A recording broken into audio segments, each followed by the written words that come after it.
Good afternoon, everyone. We're just going to give it about 30 seconds just to let everyone connect and see everyone connecting here. Very nice to welcome you to our webinar today.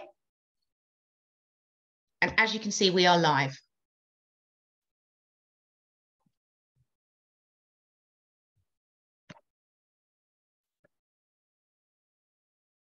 Okay, great. We're 1 minute past, so let's kick off. So good afternoon and welcome to IAB Europe's dedicated webinar to premium video. My name is Helen Muzzard and I'm the CMO of IAB Europe. And I'm delighted to be your host today and introduce a fantastic panel of industry experts who will discuss and hopefully debate advertising within premium video environments across Europe. The panel will explore what constitutes premium video. They will dive into the challenges of cross-channel and platform management, and they will share their thoughts on what to consider when looking to buy premium video ads programmatically. So as I said, because we're live today, we love to hear from you and take your questions. So at the bottom of the screen, you'll see that there's a Q&A box. Any questions you have, please place those in, and our moderator will then pose those to the panel at the very end.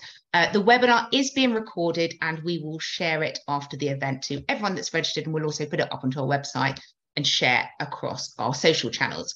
So to kick off, I'm really happy and delighted to welcome our moderator for this event, Paul Gubbins, who is the VP of CTV Strategy for Publica. So welcome, Paul, and thank you for joining us today. Thank you very much, Helen. As you say, I look after strategy for Publica. We're a global CTV ad server. We work with streaming publishers and smart TV manufacturers to help them construct linear-like TV ad breaks so they can give their advertisers more controls around parameters such as frequency, but also improve their viewers' streaming experiences so viewers aren't bombarded with the same ads back-to-back in the same ad breaks. We are discussing premium video today, what it means to those on the buy side, how they quantify it, how they measure it, but also more importantly, how they evaluate it from the multitude of different supply sources out there. So to kick us off, I'm going to ask each of the panelists to briefly introduce themselves. Clara, I'm going to come to you first. Absolutely. I'm super excited to be here today. I'm Clara De Rosa. I work at Adform. I'm personally responsible as head of customer success, so working really closely with clients in the UK, but also other markets like Belgium and Netherlands, on ultimately delivering results for their strategies, for their digital strategies. And just a short note on who Adform are: we are a global independent ad tech vendor. We actually cover the full stack. And that's, yeah, in short, what we do. Excellent. Thank you for that. Jamie, you're up. Hi there, everyone. Yeah, Jamie Carris here. I head up commercial strategy in the UK. I look after our platform businesses, which include ad serving, SSP business, and our DSP side of the business. So Freewheel work with a lot of the premium video players, broadcasters in the UK, people like Sky and Channel 4, Discovery, and across Europe and in the States. We're part of the Comcast family. Oh, excellent. Thanks, Jamie. Stephen, yourself. Hi, great to be here. I'm Stephen. I'm Exec Director for new partnerships at Smart Clip and RTL Ad Alliance. So RTL Ad Alliance is the new founded company merging Smart Clip Media, Grenier IMS, and RTL Ad Connect. So we're the international sales house for RTL, effectively, and we represent sales across multiple different media formats: TV, video, audio, print, etc. And also represent the Smart Clip tech business, the ad server platform. So really looking forward to the debate today and the discussion. Excellent. Thank you, buddy. And last but not least, Francesca. Yes, thank you. Hi, everyone. I'm Francesca Lejeune. I'm a Senior Director Client Success in the MediaMess team, one of the leading DSPs on the market, focusing on strategic client development, focusing on EMEA clients, but also working with global clients across the globe. Excellent. Thank you for that, panelists. Right, first question, a nice and easy one, hopefully. What does premium video mean to each of you? And more importantly, how do you evaluate it? Who wants to kick us off? I'm happy to kick off, Paul. It's an interesting question, or I'll argue maybe it isn't actually that interesting. But Barb have made a stab at it. recently, and they're talking about editorial sort of content that's been edited and has some oversight over it, regulatory compliance. It faces that sort of pre-valuing in that sort of sense, and also making sure that content is safe and suitable environment for advertisers. So they're all pretty important points, to be honest with you. I would argue that we spend a lot of time defining things, and maybe it's not necessary to actually do that. Essentially, I think there's probably a lot of buyers on this call that will define premium as how much they pay for it. But I'll be interested to see what people think. Yeah, no, absolutely. And maybe for those that aren't familiar with Barb, Jamie, so the company that measures traditional TV inventory and increasingly video inventory, right? That's right. So Barb are basically funded by the broadcasters as such, brought together by that, but they are wholly independent. They have a panel-based survey that literally people in their homes with boxes clicking on what they're watching. That's how TV has been traditionally measured. So it has a history of working with the top broadcasters, and in fact is funded by them. So yeah, it's a pretty good place to start, I think, with that sort of definition. And then there's always use cases in this. I think we sometimes get clouded by worrying about the edge cases. Oh, what about this content on this particular platform?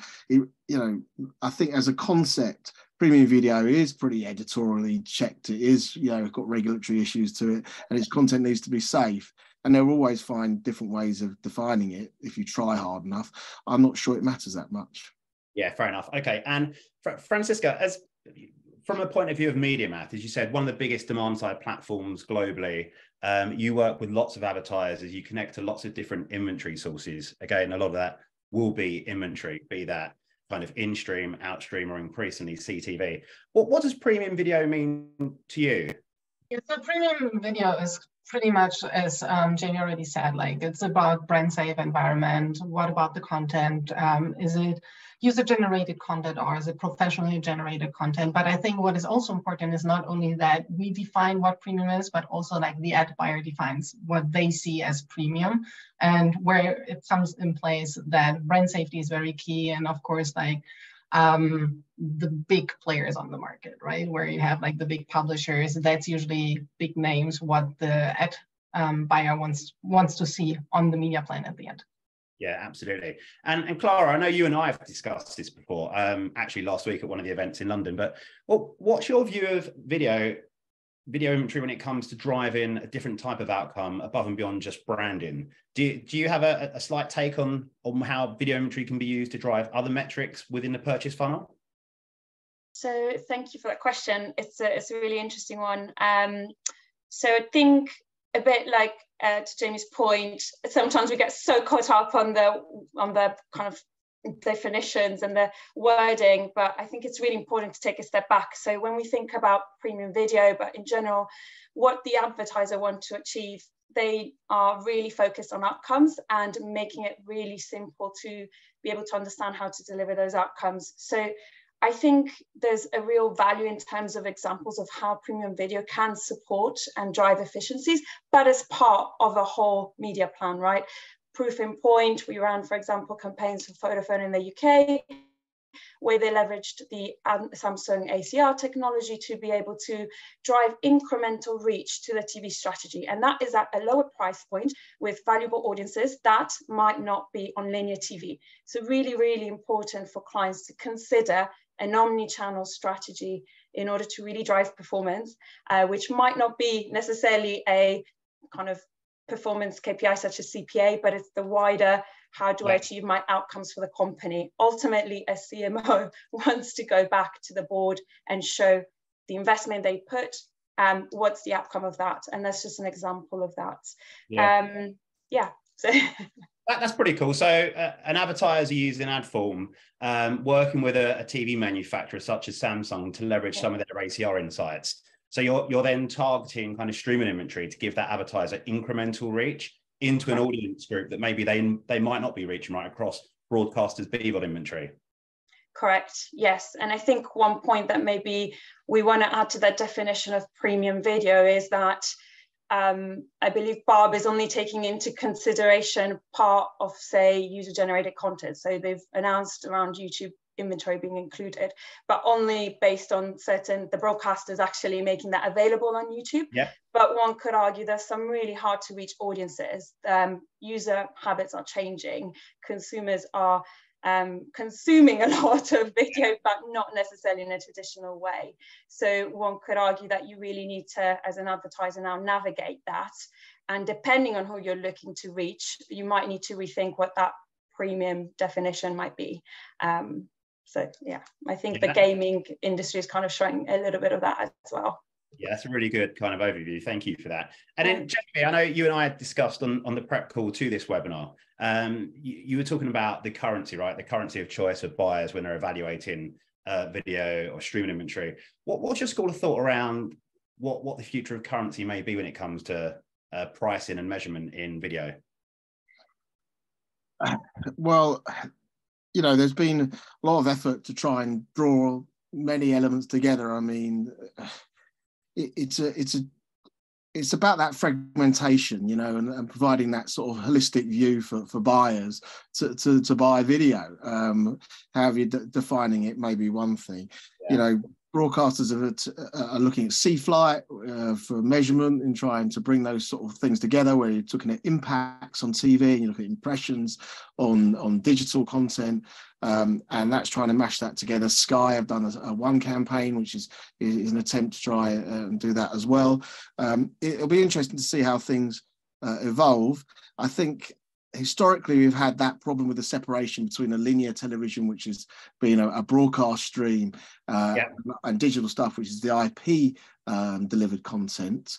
And I think now we are with Sky Glass, Samsung TVs, LG, all these sort of other delivery endpoints, the IP ability to show content and ads accordingly means that we can have a much more level playing field in terms of that. And so price will be more determined about what you want to buy rather than the method it's delivered. Yeah, that's a fair point. And I guess I've been to a few of these events recently over the last couple of weeks as the world starts going back to physical events. And there seems to be this ongoing debate when it comes to TV measurement. Should it be panels, i.e. in the same way that traditional TV has been measured for 25, 30 years, or should it be impression based, to consider the fact that so much more content now is being delivered via the household IP? It's a really interesting debate, and I don't think we've quite landed yet on what the appropriate answer is. Many people are saying that maybe it's a hybrid, right? It's panels and impression-led data, which lead us on to the next question nicely, actually. I mean, how do we think measurement around television and video has actually evolved over the last 12 months? Francisco, I know, again, you and I have touched upon this recently. You had some thoughts around what you're seeing at the DSP level when it comes to that measurement practice and how the markets are evolving around different solutions at the moment? Yeah, so I think we have to differentiate here between the different markets, especially because there are certain markets which are more developed, I want to say, because of more possibilities. Looking at US being one of the core front-loading markets, right?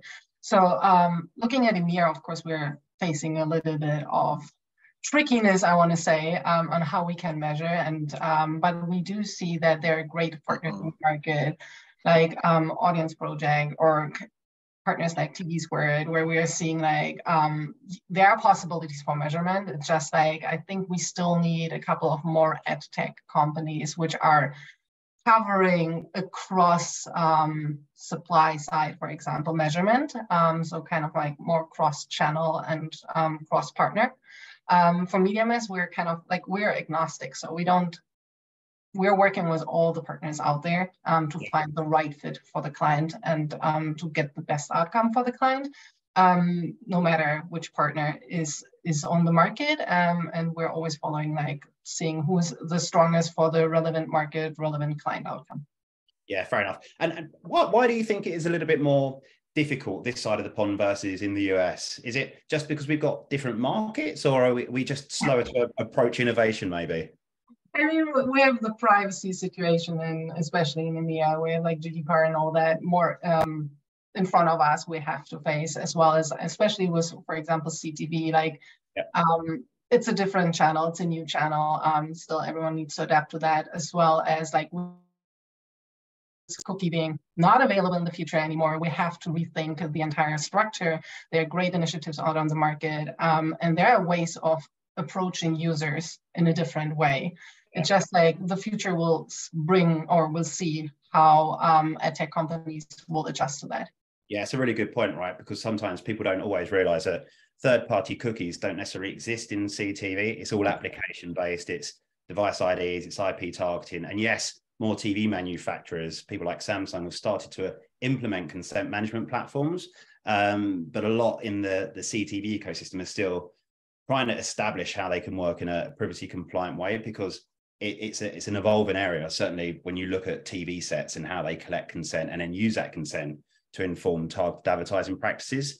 Paul, if I may, I just want to chime in on that, because I think it's a really, really interesting point you raise. And I think it also speaks to the heart of having ad tech companies that are tuned into the needs of European audiences. And I think we definitely see a trend towards more privacy first advertising strategies now across Europe because of the legislation and the regulations. And in general, people are more and more concerned about kind of, the surveillance ad tech kind of model that they feel has been, thrust upon them over the past number of years. So that's something that we at RTL are really focused on and really working hard on. And in our ad tech strategy, looking a lot into privacy first solutions. We have a product called Vegan Ads, for instance, which, takes away a lot of the personalized information, sending it through the bid stream, so that we kind of teach the market that this isn't something that you need to rely on for targeting, actually. And in fact, to the point raised earlier by the panelists, I think we see a trend towards supply side alliances. We have the Ad Alliance in Germany and in the Netherlands, where they're coming together, selling media across multiple different properties and companies, and packaging that up on the supply side into sales products, some of which are privacy first and some of which are more programmatically enabled and more kind of fully transparent to the end user. And I think that those are sort of things within the mix that we are seeing as an important trend in Europe, because you have to have that sort of scale approach in Europe, because we are, let's not forget, a collection of some quite small markets compared to the US ad market. Yeah, that's a really good point. And are you using other types of signals, Stephen, things like context, to help inform advertisers' targeting choices? So rather than being dependent on any type of PII data or definitely. Yeah, there's a mix of things. There's offline data as well. We have a product called Smart Audiences, which leverages offline data that takes the IP and syncs it offline with the postcode information, so we can build profiles on household level of people and their kind of demographics, their family status and earning potential, for instance, which is all non-PII targeting, which is pretty cool. But I think also from a measurement perspective, kind of cross-platform measurement, last year we acquired a company called Realytics, and they are very active in the French market primarily, and expanding into Europe. And this is a tool that allows buyers to be able to deduplicate and find incremental viewership and reach across all TV channels, right? So whether that's the linear TV, addressable TV, OTT, broadcast to VOD kind of environments, and that's all executed, with a buy-side tool, basically. So this is something that we see a big trend in the French market, and I think we'll start to see that coming through in the European markets too. Yeah, no, I look forward to learning more about that, because I know that's a real pain point, right, for advertisers when they're trying to get that holistic understanding of reach, frequency, and attribution across all of their screens and video inventory. Okay, cool. Thank you for that, Stephen. Clara, Adform, again, one of the biggest DSPs in the market. You've been advocates of better standards, more transparency for many, many years in trying to demystify the supply side for those on the buy side within the agencies. How do you think measurements evolved over the last 12 months? And are there any nuances in any particular areas of the European market?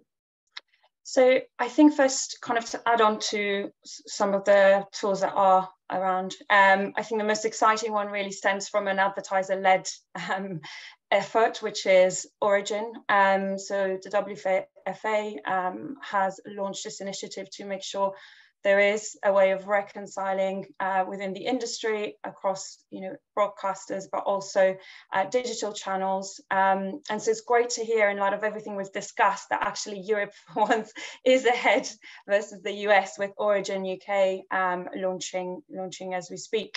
So they're really looking to plug a gap when it comes to a view across digital platforms, but also making sure that data is auditable, when we talk about kind of walled gardens, which is really making sure there's a set of unduplicated reach across the likes of YouTube, Facebook, etc. And then making sure that that is coming in conjunction with broadcaster content, whether that is on demand or not. So I think that's super exciting. And again, driven by advertisers. So I know that Origin still are kind of working and looking to expand that network of all the kind of industry coming together to drive this. So I just wanted to add that, because I think that's really important. I think we'll see more and more tools coming into play, but having an independent body to really supplement this would be great. And of course, there's also initiatives like IAB Tech Lab. So we look towards the IAB to help us solve these challenges.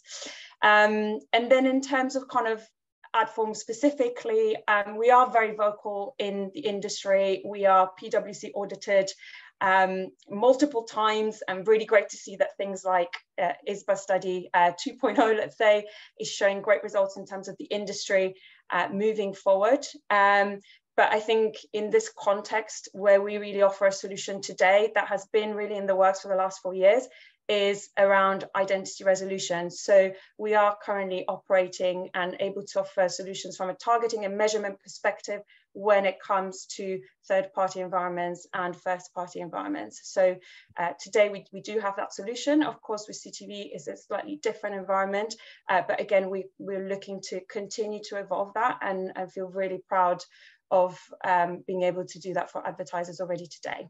Oh, that's fantastic. Thank you for sharing that, Clara. So from your point of view, you think it's going to be around industry bodies such as Origin, supported by the WFA, driving those collective standards across the industry, the industry, to make video inventory more measurable for those on the buy side?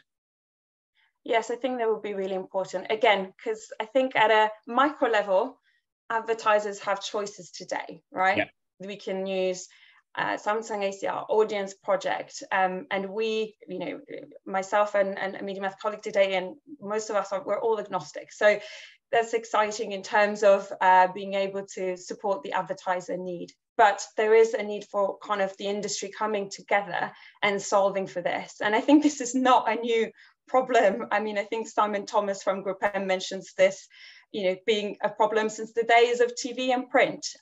We have been using proxies all along. So I think the exciting stuff is that, there are trends with signals possibly going away, right? There's a bit of, constant evolution, and we're always behind on what the latest news is.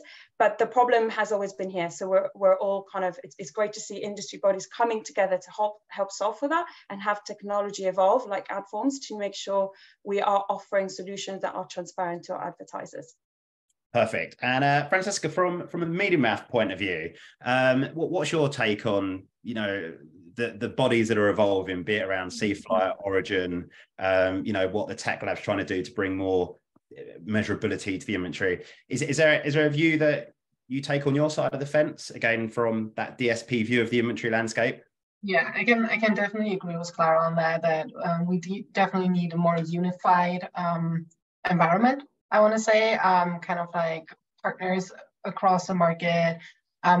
There are solutions which are not unified, in my opinion, yet, but we have had some very good experience with, for example, Audience Project on measurement, target group fits, kind of like identifying what has been delivered and seeing like if the outcome was what the advertiser actually desired to achieve. Yeah. So we already see great results there. The question is about scalability in the future, about like making sure it's doable across all channels. And I think what is also one important factor, which we always have to keep in mind, it's for us as the experts on the market, it's a new, for example, CTV is a new channel, right? Fairly new channel.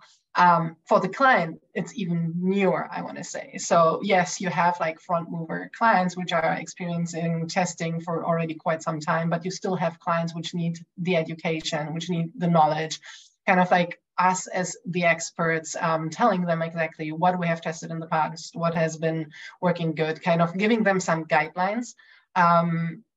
And being honest also to the client, saying like, yes, we need some more technology maybe on the market, which is across all channels and being more unified, but we already have possibilities. And I mean, it's a both side development, right? It's on the one side, you need the demand, but on the other side, you need the offering as well. Yeah, okay, that makes sense. And I think, Stephen, you and I were discussing, it's like, again, around the alliances. So what could broadcasters collectively do? But then extend some of those learnings and insights back out to the growing AVOD and FAST ecosystem as well, to make sure if you're on the buy side, you want, again, that holistic view, right, across all of your video and CTV inventory. You don't want to buy in one pool of BVOD inventory and then not understand what your frequency metrics are across FAST or AVOD. Is that something that you guys are practically still trying to work to understand, to ensure that you can give your advertisers that holistic view across all of their screens?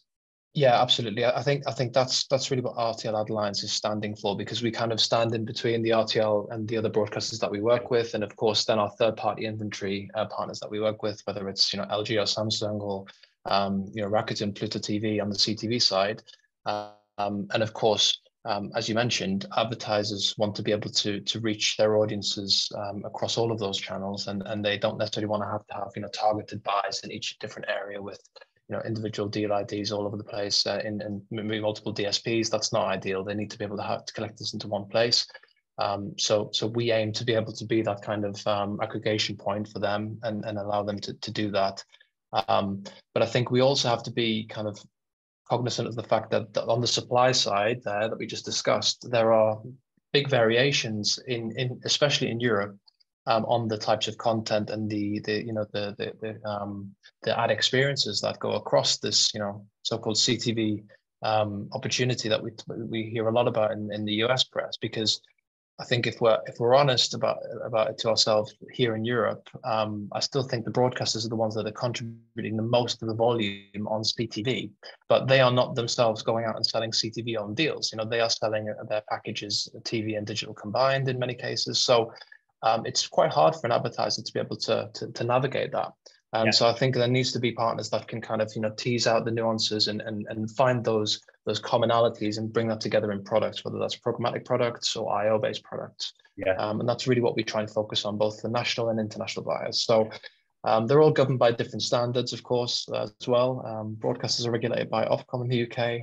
I know that some of us have some opinions on that, and that means that they have totally different challenges on the programmatic delivery side as well. So it's a tricky one. So you need tech partners who understand that difference and can bring it to the market.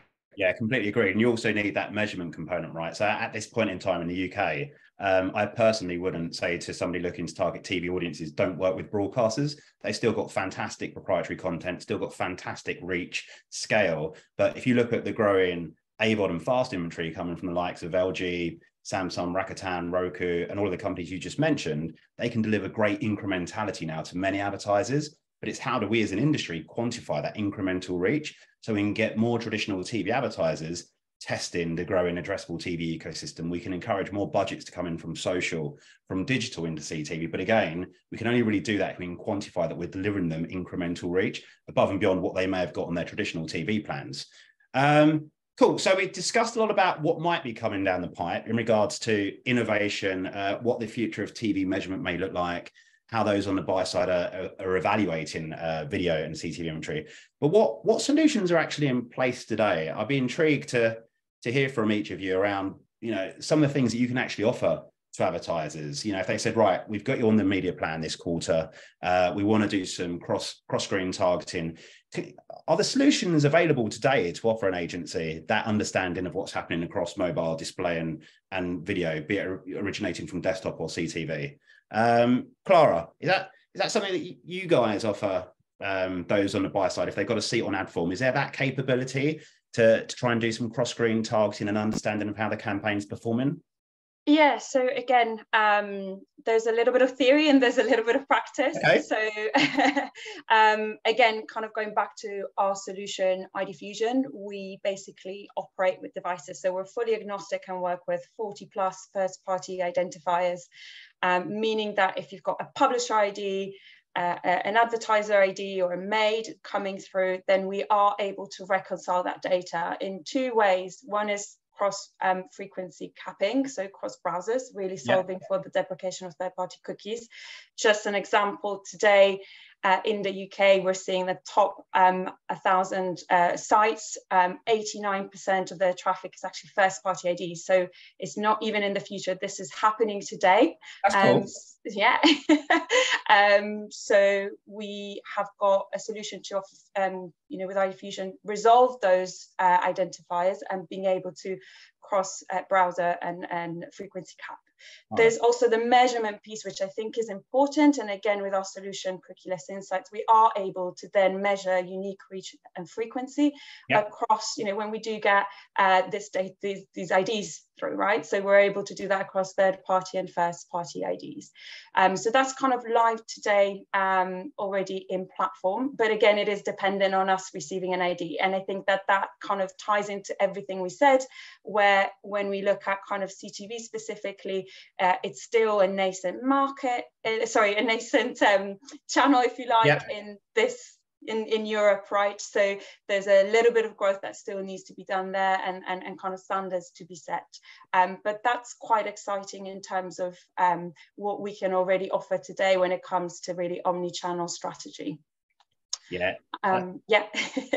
Cool. That's really interesting. I was just trying to get my head around that. So if you're an advertiser, and you want to target some video inventory via ad form, if let's say they were targeting Safari traffic, there might be signal loss, right? They might not know because there's no device ID or third-party cookie being supported. But within your platform, you can give that advertiser that overarching view via the different identifying capabilities you've got within ad form. So at least you can do frequency capping as the user moves across different browsers or different app-based ecosystems. Correct. And yeah, I think again, it's been in the making for 4 years, live 2 years, and it's kind of something we're really proud as a European ad tech vendor, because also we need to be so compliant when it comes to GDPR, and so again, having that European heritage has really helped us propel. We kind of looked at this far before it actually happened, and as we know, there is a delay, but really important to know that already today advertisers are not reaching their this audience, and we offer that solution in a transparent way. And then maybe the last point is that this is also all captured as log level data, meaning that again, we're really passionate about that transparency and advertisers being able also to build their own attribution based on this type of granular data. So really exciting in that front. Again, like the caveat here is that this is space signals it's a very hot topic, right? So the future might look slightly different. And again, we want to just make sure we're ahead of that curve. Yeah, and it's evolving very quickly, right? I think any solution that those on the buy side are building to push more advertising budgets through to premium publishers, especially when they're losing their signals, is to be applauded. So that sounds like fantastic innovation from your side of the fence. Francesca, so again, MediaMath, you plug into almost all of the SSPs globally. Again, you've been big champions in the market for as long as I've been in programmatic, which feels like a lifetime. You know, you were one of the first big scale global DSPs. What types of solutions would you offer to those on the buyer side if they're trying to get a better understanding of their customers as they move around different browsers, you know, consuming video content? Yeah, so definitely we're working with, like, regarding identity, we're working with the big players on the market, like Lifetime, ID5, you name them, right? So we're connected to, I would say, I don't want to say all of them, but pretty much the majority of them we're connected to. As of today, we are able to target users from the client towards any environment via the usage of Lifetime or ID5 IDs. Of course, we're also working with our MediaMass connected ID graph to kind of get all the users together and ensure that we are able to do the frequency and the measurement part in the future as well, moving forward to the cookieless browsers as of right now. So we are capable of targeting users across those browsers with video, with display, whatever you name it. So that is of course the status right now. And then for CTV being like, the question here is always like, do you have impressions or do you have households? So that's kind of like, I think, a new discussions moving forward and how that is going to develop over time. But we can also do, for example, we have done with Happydemics, I think they were called Happydemics. So we're doing like brand uplift studies and all that. So there are possibilities. I think at the stage of right now, it's still very customized towards a client's needs and understand what the client exactly wants to achieve to find the best solution as well as the best coverage for the specific market. Yeah, no, that's really insightful. Thank you for sharing that. And Jamie, your side of the fence, again, one of the biggest video ad servers globally. What types of trends do you see when your teams are speaking to publishers? How are they thinking about passing signals or enabling those on the buy side to better measure their inventory? I'm assuming lots of the publishers you speak to are heavily involved in those types of discussions at the moment.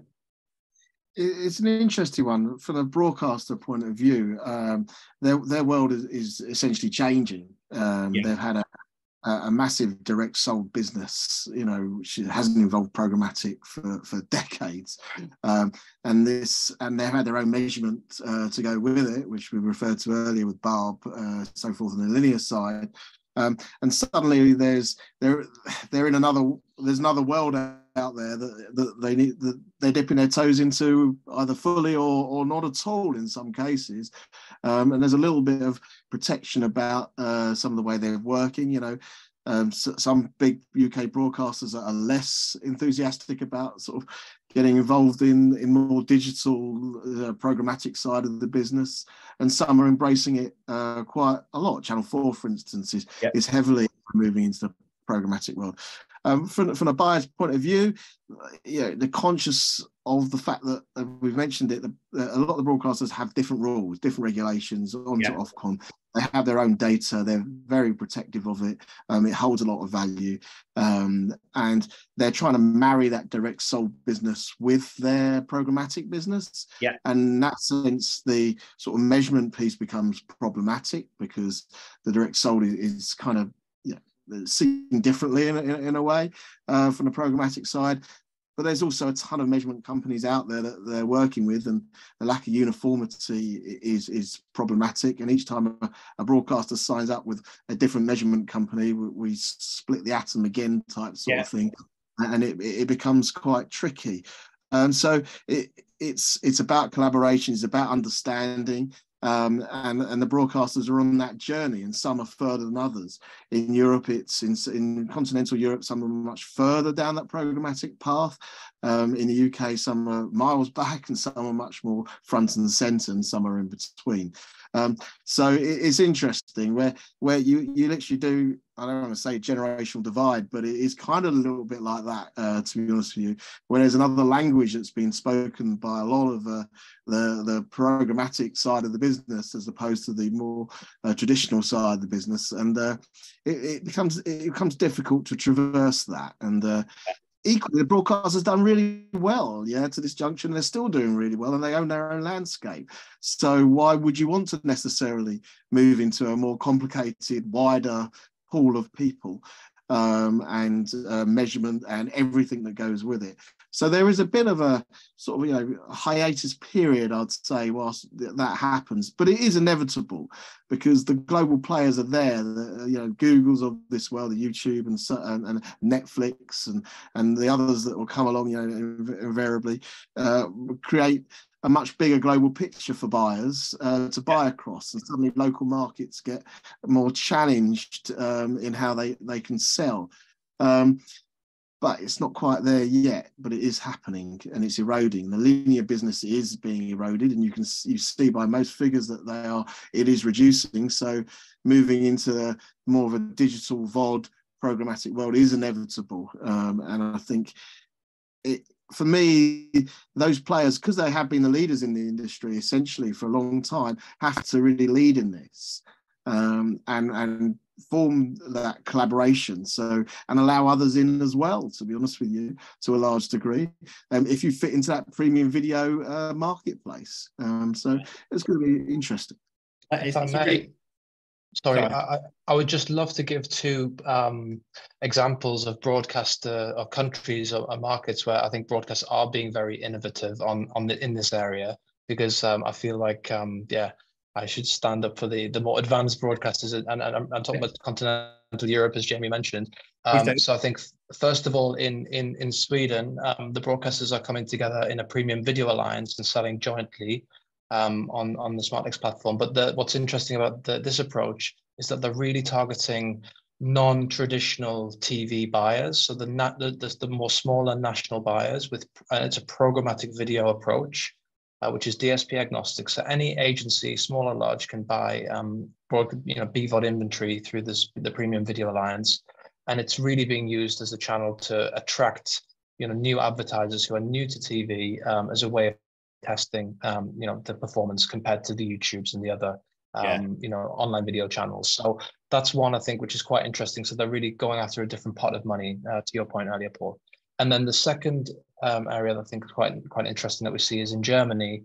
The broadcasters are coming together in that market, and actually jointly going to market through a buy-side DSP, DForce, offering addressable TV inventory and cross-device targeting capabilities across online and ATV, which allows that ability to do that retargeting and that incremental reach story with a cross-device graph, etc. in the German market, and that's all controlled into a single DSP instance in that case. So buyers it's the only place to buy that inventory, and that's tightly controlled in the German market actually. So a couple of different approaches, but I think both quite innovative and quite forward thinking when it comes to broadcasters taking the lead on programmatic strategy. Yeah, completely agree. Thanks for sharing that, Stephen. And Jamie, your points as well, I think, were spot on. If you look at what the broadcasters are doing in the UK, epic innovation from the likes of ITV around Planet V, Channel 4 leaning into, the programmatic monetization of their streaming ad breaks. But I think, there's going to be increasing pressure in the TV market over the next several years. You've got the likes of Netflix that now supports Barb, which is the currency of choice for TV ad buyers. They're also supporting verification solutions from companies like Integral Ad Science. So that enables them to not only go after those traditional TV ad budgets, but increasingly those new entrants to TV that you were just talking about, Stephen. So I think there's going to be a lot of innovation happening from broadcasters in the UK and further afield in Europe, in the ways in which they lean into programmatic, but in a very controlled way, right? They've got 30 plus years of trading relationships. They've got very, very, very scaled premium inventory. They can't just open up to, open exchange. They can if they want to, but there are controls in place. Most of them are heavily direct sold with high fill rates. So they'll be leaning into programmatic in ways that work specifically for their needs. And where I think we'll see a lot of kind of disruption is from the AVOD and the fast services that are launching in Europe, and they'll lean into programmatic much quicker, right? Because they're used to data, they're used to leveraging programmatic for deal discovery, yield discovery, and they will be operating heavily within the open marketplace, and they'll be converting some of those deals into the high yielding PMPs and PG activations. So I think two things playing out at the moment: traditional broadcasters with BVOD testing programmatic, seeing how they can extract value from it. And then you've got the AVOD, the fast, and the TV OEMs leaning much quicker into programmatic generally because they're used to transacting in that way. Okay, cool. Sorry, on that as well, and it's really worth noting from a technical point of view, unified decisioning is very key for a lot of the broadcasters. Yeah. When you have a direct sold business and you have a programmatic business mixed together, then there has to be some understanding about what is in the pod, right? What's in the break. So often, if you have a solely programmatic business, one piece of ad tech can make a decision for the whole thing, and it kind of it's fine. But when you start mixing those worlds, you have to have a unified decisioning tool. And that enables them to understand what was preceding and what is coming, and what is allowed and what isn't allowed. So you can sort of avoid conflictions and same things and same breaks and content decisions can be made. So that whole unified decisioning piece is something we work with the broadcasters on specifically, and is the world of difference. When you are mixing those worlds, there is operational considerations that you need to think about as well. Yeah, I couldn't agree more. It's something we do quite a lot at Publica as well. We'll work with a streaming publisher who's got direct sold business, and we'll set the rules for them, but also open up their inventory to programmatic, but around the price points that they're comfortable with, right? So they can manage the slots, they can optimize on a revenue per second basis. They can make sure that the same brand isn't going to run back to back with their competitors. But absolutely, Jamie, I think it's crucial. Any broadcaster service leaning into programmatic is working with the right types of ad serving tools that understands all of the nuances of streaming, right? Otherwise, very easy for them to break their experience. And fundamentally, they have to be delivering a good experience to their end user. They can't have, screens that are buffering or ads playing that are much louder than the content, or ads playing that are in the wrong language to the content. So I completely agree. Technology is crucial to these broadcasters testing programmatic. If you're talking about live, live as well, I mean, that's another level of complication where you have the break has to be a certain time length. You look at dynamic ad insertion or server side ad insertion is another level that needs to be considered. And again, when you're talking about big tentpole events, mistakes can't happen. It's all part of the considerations. Yeah, absolutely crucial. And that's when you talk about that, Jamie, that's just for the audience that may not be aware. So server-side ad insertion, that's when the ads are stitched into the content, right? So it's like a seamless stream. Yeah, essentially on live content, you want to ad serve into that. It's not a VOD piece of content. It's not a pre-roll that's, just starts, it's stitched into content. It's a football break, in half time, I should say. And it's got to be 3.5 minutes long type sort of stuff. So that's a big consideration. Okay, excellent. Thank you for sharing that. Right, changing gears slightly, talking from the point of view of those within the agencies or the brands trying to evaluate the inventory ecosystem again, be it pre-roll, outstream, or AVOD or fast. What types of things would you recommend them to be looking at when they're evaluating inventory? Jamie, let's start with you again. You're probably ideally placed, as I said, one of the biggest ad servers in the market. What do you think good video inventory looks like in your personal opinion? I mean, I think we discussed this. Really, the eye of the beholder is a little bit there, isn't it? Really, yeah. It depends what you want to buy. But if it's safe pair of hands, you are looking at broadcaster material. You're looking at that premium video, whatever broadcaster means, whether it's a channel 4, it's a Sky, or it's a fast channel that's on the endpoint that you feel is a set-top box or a CTV type sort of stuff. It very much depends what you're kind of after, really. To be honest with you, I'm not really bent on it. If I have my own personal opinion, yeah. I think eye of the beholder sums it all up. It's what you want. There's more risks in certain type of buying than there is others. And that will be defined usually by the price. Yeah, of course. And that's something I have to make a decision. Yeah, no, I completely agree. And also the buying mechanism, right? Clara, from a DSP point of view, you've got more and more ad dollars now being transacted in a programmatic way, targeting streaming inventory. Are there certain types of controls or recommendations that you try to give to those on the buy side, or do you just give them the tools, the inventory access, and kind of let them make up their own decisions in regards to what they deem to be as premium or high quality streaming inventory? Yeah, that's a very good question. So it depends, again, how we work with clients. But ultimately, again, being agnostic means that they can bring things like brand safety tools, right? So we know DV actually has got quite an extensive suite, more to come from Integral Ad Science, just to mention that. But I would say paramount to all of this is brand safety for clients and advertisers. And I would maybe take a step back. I think kind of when looking at considerations of buying video programmatically in general, or really buying anything, we need to look at, the client needs to consider what is their objective and what is the target audience, how will I measure success, and what tactics or levers can I pull in flight during campaigns. One thing that actually is gaining, for example, a lot of traction in this industry, and again, a video week, we saw New Frontiers last week, is very popular, is around attention metrics, for example. And one example of us being able to do that at Adform is we're agnostic, so can work with any partner that an advertiser can bring, whether it be a Lumen, an amplified intelligence, to really look at whether the ads are being seen on whichever screen. But also we're able to offer an algorithm, which we've recently launched around attention metrics, which is basically looking at viewability, video completion rate, and audio on. So again, that's the lever that a client can take into consideration, or an agency, when looking at planning the campaign. But I think these are like micro level details. I think we really need to go back with what is the client trying to achieve, and really challenge that they are clear on that measure of success. Because I think a lot of times this doesn't happen enough, and therefore the outcomes are maybe, they're looked at kind of 1 month on of activity, and then is that really successful? That's not long enough. There needs to be a really good plan, and I think agencies and clients really need to look at that with us advising them.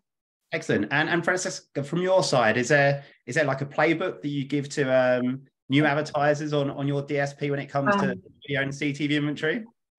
Kind of. Of course, we do have some certain best practices based on the experience we've seen in the past, but agreeing with Clara on that as well is, what is the KPI? What is the desired outcome of the client? That kind of defines the campaign setup. What we always, or what we have as a possibility is, like, when you have one campaign, you have different strategies you can follow to achieve the outcome, the desired outcome. And Minimas has created a great feature, which is called dynamic budget allocation, where you can actually shift the budget, or the algorithm is actually shifting the budget between the different strategy based on the outcome and based on the KPI outcome. So it's like, it reduces the manual optimization on like deciding where to shift budgets.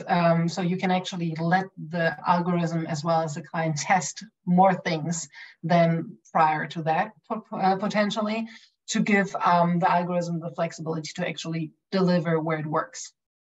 Perfect. I couldn't agree more. Okay, to wrap it up, I've got one last question. I'm going to ask each of you to briefly, I know it's really difficult, right, to forward gaze because our industry evolves and changes so quickly, but predictions, your predictions for the next 12 months when it comes to premium video, streaming, CTV inventory, what's going to happen? Jamie, let's kick off with you, buddy. Okay, very briefly then, I think broadcasters are going to move to more IP delivered content, which is going to enable them to do more programmatic activity, which would be great. I think fast channels are going to pop up everywhere and then eventually consolidate, because this has already happened before, in terms of, if you go back to satellite television or whatever you want to call it, back in the day, they all sprung up and they all consolidate into one. So I think there'll be, in one sentence, there'll be delivery methods will change and consolidation will happen. I love those predictions. Excellent. Thank you, Jamie. Stephen, what about from your side? Sorry, I would echo what Jamie said. And I think just to bring those two together, I think we'll start to see the broadcasters really experimenting in the fast space actually as well. So I think whether that's launching their own, and they already are launching their own fast channels inside their own app ecosystems that they operate as owned and operated, or indeed considering the existing platforms as a potential distributor of their own channels and breaking out individual IP channels based on individual. We already see Love Island TV, for instance, from ITV as an example. I could see that being distributed on more than just the ITVX platform. So I think this is definitely going to be a trend ahead, which is going to be really interesting to watch, because obviously this effectively means broadcasters are and manufacturers are entering into a relationship not unlike the operator telco relationship that they've had historically. So I'd be very interested to see how that plays out. So I think that's one. And of course, just more HVOD, hybrid VOD services, more people coming into the space, Apple TV and others, I think we'll definitely see that happening. Yeah, completely agree. Thank you for those excellent predictions. Francesca, from your side? Yeah, I mean, pretty much a lot has been said already, but to add on to that, what I'm seeing, like more not to the CTV environment, but rather to the classical video, that potentially what we see coming up would be DCO on, which is more like creative related, but DCO for video being more on the road, and how do you say, a good development, like next to display, just like being creative more there as well, because like the classical video channel needs to be challenged now as well. Yeah, completely agree. And last but not least, Clara, you're forward gazing for the next 12 months. I had an essay on this and just trying to summarize it. I loved everyone's points, and I think I would just add a few topics that maybe have not been mentioned yet. So I think the topic of carbon emissions, with companies being challenged on ESG, is going to get bigger and bigger. One way to also work with that is around attention metrics, which again, I think that's going to evolve. There's already a lot of players, but I think that will continue to evolve, and it's a really exciting space that we've got very vested interest in. And then I think one thing that actually I was maybe expecting Stephen to mention but hasn't come up is buying models from broadcasters. So there's already Atlas Media about to launch in 2 days the CPM model across linear and non-linear. So I think that's quite exciting, to see how that really will have an impact in Europe, because this is a European broadcaster, and also like see what the impact is in terms of their infrastructure to support this, and also how agencies are looking to evolve to support TV being bought differently, and really to marry more the online space. So I'll stop there because I think we're out of time. No, that's fantastic, and thank you for mentioning the carbon piece. It's going to be hugely important, I think, over the next 12 months, certainly in programmatic advertising, not just video and CTV. Listen, that was a really, really interesting discussion. Thank you for that, panelists. I think there's a lot happening, certainly from broadcasters that are leaning quicker into programmatic than ever before. We've got the rise of TV manufacturers like Samsung and LG now that are building very scaled advertising businesses. Those on the buy side, there's never been a better time to, target and serve TV advertising. Those sitting in their living rooms, there's never been a better time to be a TV viewer. There's so much content. Discovery of those services is going to improve drastically. I think it's going to become much easier to find AVOD and FAST services on your television, as those app stores become much more intuitive to replicate what's happened in mobile and desktop. But hopefully we get the chance to have this discussion again in 12 months' time, and we can look back at some of our forward-facing predictions, and hopefully most of us are right, because I think your predictions were spot on. So a big thanks again for taking part today. Thanks for the IAB for hosting us, and I look forward to seeing many of you in person soon. Thanks everyone for joining also. Thank you, Paul. A big thank you to our panel. And we're absolutely going to hold you to all coming back at the end of the year, because there were such fascinating predictions. So let's do that. We're going to put that in the calendar at the end of the year. We'll come back and let's test and see if those predictions are true. And everyone here is live and can rewatch and see. So yes, thank you to everyone who's joined us from across Europe this afternoon. The webinar has been recorded, so we will be sharing it very shortly on our site. Thanks so much. Bye. Everyone.